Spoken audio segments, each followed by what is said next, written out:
राष्ट्राचं लक्ष लागलं की काय म्हणतात उमेदवार दाखल करणार दाखल केलं.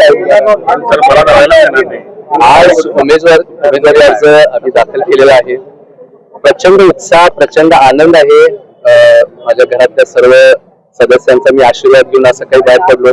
माझा खूप मोठ्या प्रमाणात मित्रपरिवार आज खूप उत्साहाने इथं उपस्थित राहिले आणि राजकीय जीवनातली वाटचालीचा सुरुवातीचा आजचा दिवस आहे त्यामुळे फार खुश आहे. काय वाटते की कोल्हापूर महानगरपालिकेची निवडणूक लढवावी, काय विजन घेऊन आपण सगळ्यांनी बघितलं असं आहे की माझ्या सोशल मीडियाच्या माध्यमातून असेल की अनेक वेगवेगळ्या माध्यमातून मी समाजकार्यामध्ये चांगल्या पद्धतीने काम करत आलेलो आहे. लोकांमध्ये आणि लोकांच्या पासून खूप मोठा विश्वास माझ्याकडे व्यक्त होताना दिसतोय आणि त्या सगळ्यांच्या आशीर्वादाने त्या सगळ्यांच्या ताकदीने मी आता या निवडणुकीच्या सामोरे जातोय. काय विजन काय आहे कोल्हापूरचं?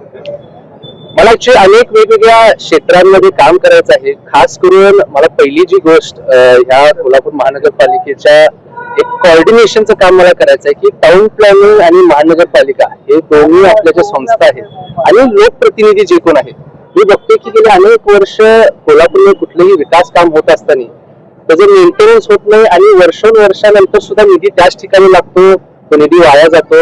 हे मला माझं पहिली गोष्ट जी असणार आहे की मला बिलकुल बंद करायचं आहे. मी संपूर्ण या संस्था ज्या कोल्हापूरच्या आहेत त्या सगळ्यांना एकत्र आणून त्यांच्यामध्ये कोऑर्डिनेशन करून एक चांगलं प्लॅनिंग पहिला बोलणार आणि मग त्याच्या पुढे त्याचं एक्झिक्युशन. देवेंद्रजी फडणवीस साहेबांच्या माध्यमातून जी कोल्हापूरमध्ये पूर परिस्थिती गेल्या अनेक वर्ष आपण निर्माण होताना बघतोय त्यासाठी एक आराखडा त्यांनी बनवलेला आहे. त्यांनी केलं आहे असं कोणतं काम तुम्ही युथसाठी करा? युथसाठी अनेक गोष्टी आहेत. खास करून स्पोर्ट्ससाठी मी प्राधान्य दिलंच. मी स्वतः एक फॉर्म्युला 3 वर्ल्ड चॅम्पियन आहे.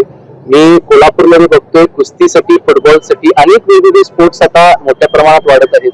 आम्ही क्रीडा महोत्सवच्या माध्यमातून खूप मोठ्या प्रमाणात जवळजवळ 20 स्पोर्ट्स साठी आम्ही संपूर्ण जिल्ह्यामध्ये राबवत आलो आहे आणि त्याला खूप चांगला प्रतिसाद आहे.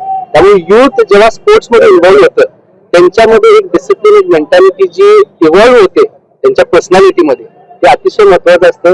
मी नेहमी सांगतो की स्पोर्ट्स तुम्हाला अशा गोष्टी शिकवते जे तुम्ही पुस्तकात कधीच शिकवू शकत नाही. त्यामुळे युवकांच्या साठी माझा जो पहिला जो एम असेल, एक टार्गेट असेल, तो स्पोर्ट्सला प्राधान्य देणार. कोल्हापूरकरांच्या समोर तुम्ही खासदार धनंजय महाडिक यांचे चिरंजीव म्हणून जाणार आहे, कृष्णराज महाडिक म्हणून जाणार. मी ही संपूर्ण निवडणूक माझ्या स्वतःच्या ताकदीवरती लढवणार. 100% खासदार साहेबांचा आशीर्वाद माझ्या पाठीशी आहे. त्यांच्या मार्गदर्शनाखालीच आम्ही सगळं करतो.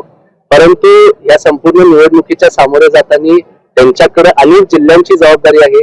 त्यामुळे ते खरं तर माझ्या वॉर्डसाठी किती वेळ देते मला सुद्धा माहित नाही. पण मी माझा संपूर्ण मित्र परिवार, माझ्यावरती प्रेम करणारे सर्व मोठ्या प्रमाणात जे युवा वर्ग आहे, जे महिला वर्ग आहे, त्यांना सगळ्यात मला आज सकाळी सुद्धा प्रश्न विचारला गेला की माझ्याकडे विशेष लक्ष लागले किंवा माझ्यावरती ट्रोलिंग होत आहे. मी तर म्हणून त्यांना जे काय करायचं ते करून देत. माझ्याकडे अनेक लक्ष किंवा ट्रोलिंग ज्या काही गोष्टी अजून होऊन देत. माझ्या बाकीच्या 80 उमेदवारांसाठी मी अंगावर सगळे घ्यायला तयार आहे. दुसरा मोबाईल नंबर 94 23 46 72 72. तिसरा मोबाईल नंबर 75 88 15 0001. वेबसाईट आहे sgavkari.com. मेल आयडी आहे aklgavkari@gmail.com.